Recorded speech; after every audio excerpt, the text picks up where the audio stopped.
यहाँ पे क्या होगा, हमारी पुट फास्ट मूवमेंट करेगी। अगर हमने 37,400 की पुट यहाँ पे ले ली है, 37,400 की पुट ले ली, मान लीजिए 200 रुपये में ले ली है, तो हमारी पुट काफ़ी तेज़ी से ये 240 आ जाएगी, 250 आ जाएगी। मतलब ये ऊपर नीचे करके नहीं आएगी, फिर ये वन वे आएगी। ये मोमेंटम जब मैं बोलता हूँ ना, तो ये मोमेंटम कब बनता है, जब HDFC के साथ में और एक दो बैंक उसी साइड में ट्रेड कर रहे हो, तब हमारा ये मोमेंटम फास्ट बनेगा। यानी अगर हमने कोई कॉल बाई की है तो हमें कैसे पता चलेगा कि हमारा कॉल तेज़ी से ऊपर जाना चाहिए। देखिए, मैं बार बार बोलता हूं, मैं ऑप्शन बायर हूं। ऑप्शन बायर बहुत अलर्ट रहना चाहिए, हमेशा मोमेंटम को पकड़ेगा ऑप्शन बायर तो पैसा बनेगा। अगर आप ऑप्शन को लेके बैठे हुए हो कि आपने ऑप्शन 1 घंटे पहले ले लिया, आप बैठे हुए हो, तो उससे पैसा नहीं मिलेगा। हाँ, प्रॉफिट वाले, अगर मान लीजिए आपने कोई ऑप्शन लिया है, उसमें आपने 200 क्वांटिटी ली है, आपने 150 क्वांटिटी बेच दी है, 50 क्वांटिटी लेके बैठे हो, कोई दिक्कत नहीं। लेकिन आप पूरी की पूरी 200 क्वांटिटी लेके बैठे हो तो बहुत कम चांसेस है कि आप प्रॉफिटेबल रहोगे। अगर मार्केट वन वे रहेगा तब तो ठीक है। देखिए, मार्केट वन वे कभी जाएगा नहीं।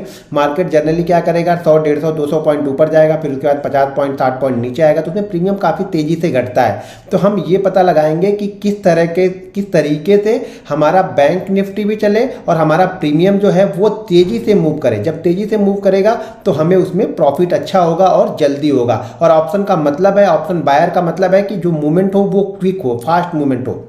और चलिए मैं आप लोग को नोटपैड में लेके चलता हूँ, वहाँ पे आप लोग को बताता हूँ कि क्या क्या कॉम्बिनेशन आपको देखने हैं, कैसे आपको फॉलो करना है बैंक निफ्टी के चार्ट को, या बैंक निफ्टी के जो कंपोनेंट है उसको किस तरीके से देखना है, जिससे हमें ये पता लगे कि हमारा जो ऑप्शन है अब वो तेज़ी से मूव करने वाला है। तो चलिए मैं आपको यहाँ नोटपैड पर लेके चलता हूँ। तो यहाँ पे मैं ऑप्शन के कॉम्बिनेशन की बात आप लोग को कर रहा था कि बैंक निफ्टी के चार्ट और जो बैंक निफ्टी के कंपोनेंट के चार्ट हैं उसको किस तरीके से आपको देखना है, जिससे आपको ये पता लगेगा कि आपका ऑप्शन तेज़ी से मूव कर सकता है। ठीक है, तो चलिए मैं यहाँ पे कुछ चीज़ें समझा रहा हूँ आप लोग को। वीडियो को ध्यानपूर्वक देखिएगा और समझिएगा। वीडियो को लाइक और शेयर करना बिल्कुल मत भूलिएगा।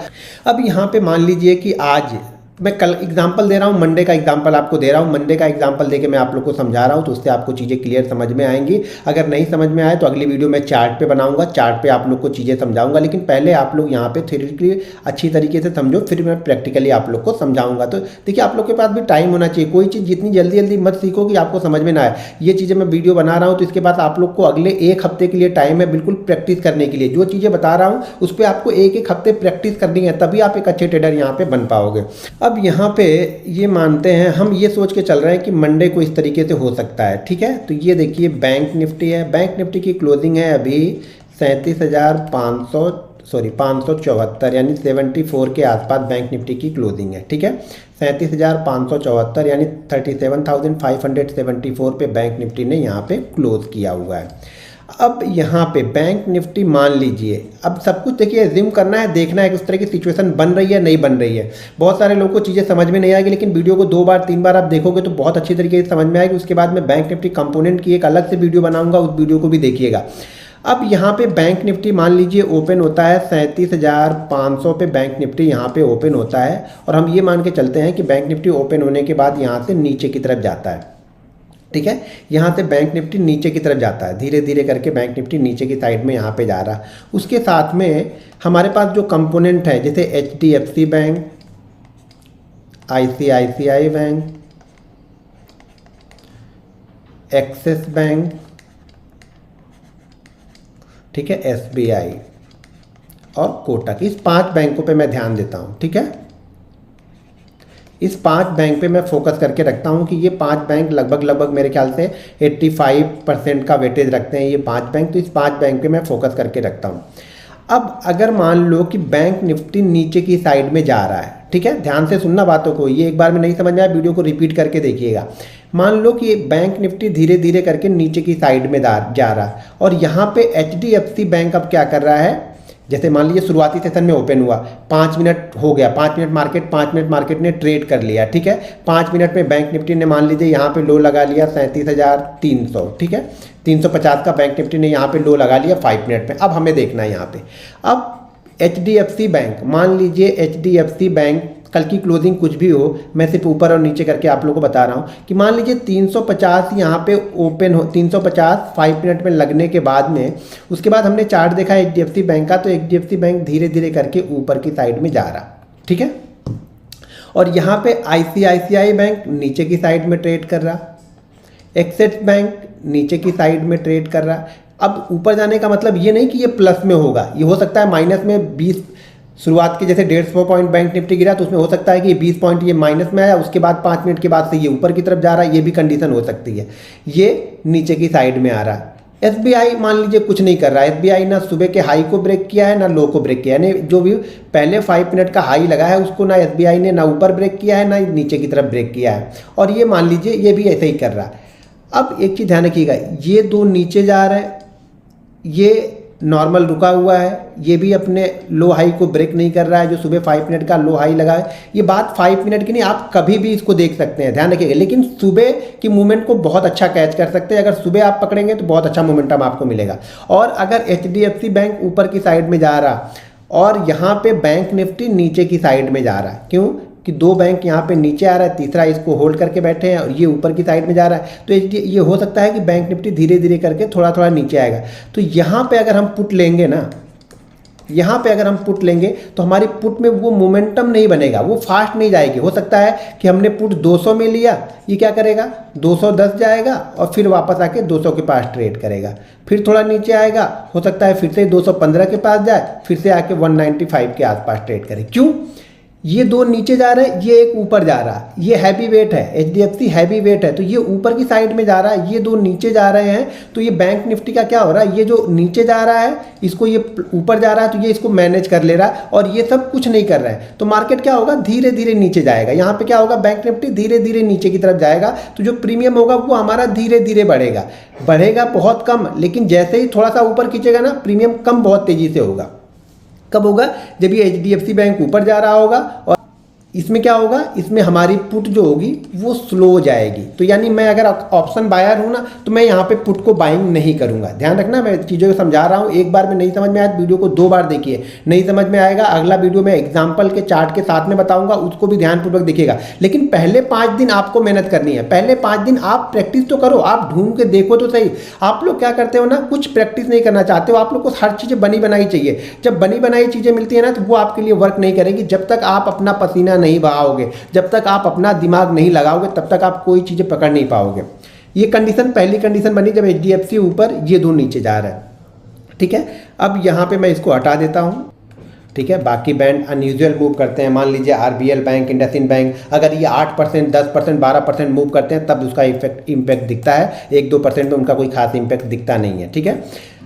अब यहाँ पे मान लीजिए बैंक निफ्टी यहाँ पे ओपन होता है, फिर से यहीं पे ओपन हो रहा, मान लीजिए यहाँ से ओपन होके बैंक निफ्टी नीचे की तरफ आ गया, पहले 5 मिनट में मान लीजिए आ गया 35,400 के आसपास ये आ रहा। अब क्या हो रहा, अब यहाँ पे जो सुबह का 5 मिनट का जो भी सुबह का 5 मिनट का ये इसने लो लगा लिया, ठीक है। मान लीजिए 400 का लो लगा के ये क्या किया, 35,450 के पास चला गया, सॉरी 37,450 के पास चला गया।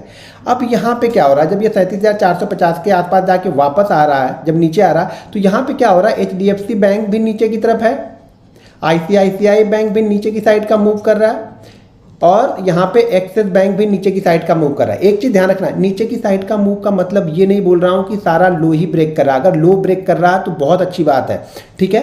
अगर इसने भी अपने 5 मिनट के लो को ब्रेक किया, इसने भी अपने 5 मिनट के लो को ब्रेक किया, इसने भी अपने 5 मिनट के लो को ब्रेक किया, और ये मान लो 5 मिनट का हाई ब्रेक करके ऊपर जा रहा, कोटक यहाँ पे 5 मिनट का हाई ब्रेक करके ऊपर जा रहा, तो ध्यान रखना यहाँ पे हमारी जो पुट हम बाइंग करेंगे, जो भी हम पुट बाइंग करेंगे, मान लीजिए 35,400 चल रहा है तो हम 35,400 की पुट मान लीजिए ट्रेड कर रहे हैं, सॉरी 37,400 की पुट हम यहाँ पे ट्रेड कर रहे हैं। जब 37,400 की पुट हम यहाँ पे ट्रेड कर रहे हैं तो ये ध्यान रखिएगा, ये पुट का मोमेंटम फास्ट होगा। क्यों कि 3 बैंक इसको नीचे की साइड में लेके आ रहे हैं, बैंक निफ्टी को 3 बैंक क्या कर रहे हैं, नीचे की साइड में लेके आ रहे हैं। तो अगर ये डे लो से मान लीजिए 4 रुपये भी लो बनाया, आईसीआईसीआई बैंक 800 का है, 3 रुपये भी लो बनाया, एक्सिस बैंक भी 700 का है, अगर 3 रुपये का भी अपने लो से और 3-3 रुपये 4-4 रुपये ये नीचे की साइड में आते हैं ना, तो ये मिला जुला के ये तीनों बैंक मिला के बैंक निफ्टी को 70 से लेकर के 100 पॉइंट के बीच में बैंक निफ्टी को ये गिरा देंगे। ठीक है। तो यहाँ पे क्या होगा, हमारी पुट फास्ट मूवमेंट करेगी। अगर हमने 37,400 की पुट यहाँ पे ले ली है, 37,400 की पुट ले ली, मान लीजिए 200 रुपये में ले ली है, तो हमारी पुट काफ़ी तेज़ी से ये 240 आ जाएगी, 250 आ जाएगी। मतलब ये ऊपर नीचे करके नहीं आएगी, फिर ये वन वे आएगी। ये मोमेंटम जब मैं बोलता हूँ ना, तो ये मोमेंटम कब बनता है, जब HDFC के साथ में और एक दो बैंक उसी साइड में ट्रेड कर रहे हो, तब हमारा ये मोमेंटम फास्ट बनेगा। ठीक है, तब ये हमारा मोमेंटम क्या होगा, फास्ट बनेगा। तो यहाँ पे हमारी जो पुट होगी वो काफ़ी तेज़ी से बढ़ेगी। तो इसको मैं ट्रेड करना पसंद करूँगा। क्यों ट्रेड करना पसंद करूँगा, कि बैंक निफ्टी भी HDFC के साइड में ही चल रहा है, और जो और दो मेजर बैंक हैं वो भी HDFC के साइड में चल रहे हैं। तो हमारा जो पुट होगा, अगर यहाँ पे कोई ब्रेकडाउन होता है तो वो काफ़ी तेज़ी से नीचे की साइड में आएगा। क्लियर है। अब मान लीजिए HDFC ऊपर जा रहा, लेकिन ICICI नीचे, एक्सेस नीचे, SBI नीचे, कोटक नीचे, तो भी हमारी पुट अच्छा खासा मोमेंटम करेगी। क्यों कि एक ऊपर जा रहा, चार बैंक नीचे आ रहे हैं, तो हमारी पुट में क्या होगा, मोमेंटम फास्ट होगा। फिर से हमारी पुट में मोमेंटम यहाँ पे क्या होगा, फास्ट मोमेंटम यहाँ पे हमें मिलेगा, क्योंकि तीन नीचे की साइड में, चार नीचे की साइड में जा रहे हैं और HDFC बैंक अकेला ऊपर जा रहा है, तो हमें ज़्यादा फर्क नहीं पड़ेगा। HDFC बैंक को ये दो बैंक मैनेज कर लेंगे। अगर एक्सेस और ICICI का गेन मतलब नीचे की साइड में जो लोअर जाता है वो HDFC मैनेज कर लेगा। फिर भी हमारे पास SBI और कोटक का जो जा रहा है, तो बैंक निफ्टी को नीचे लेके यहाँ पे आएगा। अगर मान लीजिए चौथी कंडीशन ये बनती है कि अगर HDFC यहाँ पे ऊपर जा रहा, ICICI ऊपर जा रहा और SBI, देखो SBI, इसमें से इन चार में से किसी एक दो को आपको पकड़ लेना है। इन चार में से कोई भी दो, खासतौर से अगर ICICI, एक्सेस और SBI हो तो बहुत अच्छा है, क्योंकि इनका वेटेज काफ़ी अच्छा है। तो यहाँ पे मान लीजिए HDFC के साथ में अगर ये सब के सब डे हाई ब्रेक कर रहे हैं, आपकी जो कॉल होगी वो बहुत फास्ट मूव करेगी, बहुत फास्ट मूव करेगी। आपके सोचते सोचते भर में आपकी जो 200 वाली कॉल होगी ना, वो 250 हो जाएगी, अगर ये चार एक ही साइड में मूव कर रहे हैं। तो ये हमारे लिए सबसे आइडियल सिचुएशन बनोगी। अब आप बोलोगे कि यार इसको इतना ट्रैक कैसे करें। भाई मेरे अगर पैसा बनाना है ना, तो सारी चीज़ें करनी पड़ेंगी, ट्रैक करनी पड़ेंगी। आंख बंद करके यहाँ पे पैसा नहीं बनेगा, कॉम्बिनेशन आपको ढूंढना ही पड़ेगा। तो ये कॉम्बिनेशन आपको हमेशा ध्यान में रखना है। अगर HDFC के साथ में कोई इसमें से दो बैंक उसी साइड में चल रहे हैं और ये इन सब में कोई एक्स्ट्रा ऑर्डिनरी मूव ना हो गया, मान लो ये तो 1-1% बढ़े हुए हैं तीनों, लेकिन SBI अकेला ही 6% गिर जाएगा, तो ये सारा मैनेज कर देगा। तो ये ध्यान रखना है कि नॉर्मल मूव सब में हो रहा हो। किसी रिजल्ट वाले दिन हो सकता है, रिजल्ट वाले दिन SBI 6% ऊपर या 6% नीचे हो जाए, तो ये अकेला ही बैंक निफ्टी को घुमाएगा फिर ये। और ये सब अपने आप को होल्ड कर रहे होंगे तब, या थोड़ा थोड़ा गेन या थोड़ा थोड़ा लॉस कर रहे होंगे। तो एक्स्ट्रा ऑर्डिनरी मूव नहीं होना चाहिए। अगर सब में 1-1% का मूव सब में हो रहा, ये दो नीचे की साइड में मूव कर रहे हैं, ये तीन ऊपर की साइड में मूव कर रहे हैं, आपका कॉल का प्रीमियम बहुत तेजी से ऊपर की तरफ यहाँ पे जाएगा। मेरे कहने का मतलब ये है कि अगर हम बैंक निफ्टी ट्रेड करते हैं और बैंक निफ्टी हम ऑप्शन बायर हैं, तो मेरा व्यू ये रहता है कि मैं HDFC को देखता रहूं कि HDFC क्या कर रहा है। HDFC का मूव और उसके साथ में अगर किसी और दो बैंक का मूव, SBI हो गया, ICICI हो गया या एक्सिस हो गया, किसी भी दो बैंक का मूव अगर HDFC के साइड में ही डे हाई को ब्रेक कर रहा है, ये दो स्टॉक डे हाई को ब्रेक कर रहा है, ये भी डे हाई को ब्रेक कर रहा है, ये मान लीजिए डे लो ब्रेक कर रहा है, तो भी हमारा अगर HDFC, देखिए HDFC अकेला वेटेज रखता है, मेरे ख्याल से शायद 28 से 30% का वेटेज HDFC का ही है। तो ये बहुत बड़ा वेटेज HDFC का है, तो हमेशा HDFC को फोकस करके रखना पड़ेगा। अगर आप ऑप्शन बायर हो तो ये भी ध्यान देते रहो कि HDFC का, हो सके बैंक निफ्टी ऊपर जा रहा हो लेकिन HDFC नीचे जा रहा हो, तो ये ध्यान रखना, फिर आपके ऑप्शन जो कॉल होगा वो तेजी से नहीं बढ़ेगा और यहाँ पे आप ट्रैप हो सकते हो, ये ध्यान रखना। तो कभी भी अगर आप ऑप्शन बायर हो तो HDFC के मूव के साथ साथ में और कोई दो बैंक का मूव नज़र बना के रखो कि HDFC के साथ में ही चल रहे हैं। अगर उसी साइड में चल रहा है, मान लीजिए पहले 5 मिनट का, अब एक चीज़ और समझा देता हूँ कि मान लीजिए पहले 5 मिनट में HDFC ने एक रेंज बना दी, ठीक है, HDFC ने रेंज बना दी, मान लीजिए 1920 की हाई है और यहाँ पे 1910 का लो है। उसी तरह से SBI ने एक रेंज बना दी कि हो सके यहाँ पे 510 का हाई हो और 505 का लो हो। उसी तरह से एक्सेस ने एक रेंज बना दी, मान लीजिए 710 का हाई बनाया और 700 का लो बनाया। ये पहले 5 मिनट में हो चुके हैं, ठीक है, ये पहले 5 मिनट का रेंज मैं आपको बता रहा हूँ। और इस पहले 5 मिनट की रेंज के बाद में अगर ये HDFC ऊपर की साइड में ब्रेक करता है, SBI ऊपर की साइड में ब्रेक करता है, तो मोस्ट ऑफ द टाइम क्या होगा, आपके कॉल का प्रीमियम तेजी से बढ़ेगा और बैंक निफ्टी तेजी से ऊपर की तरफ जाएगा। ठीक है। मान लो ये लो को ब्रेक भी करेगा ना, तो भी ये दो जो चलेंगे ना वो मैनेज कर लेंगे, इसके लॉस को मैनेज कर लेगा एसबीआई, और एचडीएफसी का जो गेन है वो प्रॉपर आपको बैंक निफ्टी के चार्ट में दिखता हुआ नजर आएगा। तो ये चीज़ ध्यान रखना कि पहले 5 मिनट के हाई लो को थोड़ा सा अगर ध्यान से आप देखोगे और उसके बाद में किस तरफ ये बैंक निफ्टी के जो कंपोनेंट है वो किस साइड में ज़्यादातर, यानी 6 की बात कर रहा हूँ, बाकी 6 को छोड़ दीजिए, आरबीएल बैंक, इंडसइंड बैंक, बंधन बैंक, आईडीएफसी, एयू बैंक, इनको छोड़ दीजिए। इस 6 पे आपको फोकस करनी है। 5 से 6 बैंक पे अगर आपने फोकस कर लिया, एचडीएफसी, एसबीआई, आईसीआईसीआई, एक्सिस और यहाँ पे आपको कोटक बैंक पे आपने फोकस कर लिया, तो आप कॉल में एक अच्छा पैसा बना सकते हो या पुट में ऑप्शन बाइंग में अच्छा पैसा बना सकते हो। कब? जब आप बैंक के चार्ट के साथ में इन एचडीएफसी बैंक के चार्ट, आईसीआईसीआई बैंक के चार्ट, एसबीआई के कंपेयर करके देखना आप स्टार्ट करोगे कि किस साइड में चल रहे हैं, तब आप एक बैंक निफ्टी ऑप्शन में एक अच्छा पैसा यहाँ पे जनरेट कर सकते हो। वीडियो को लाइक, शेयर और कमेंट करके मुझे अपना आशीर्वाद जरूर देते रहिएगा। मिलते हैं नेक्स्ट वीडियो में। जय हिंद।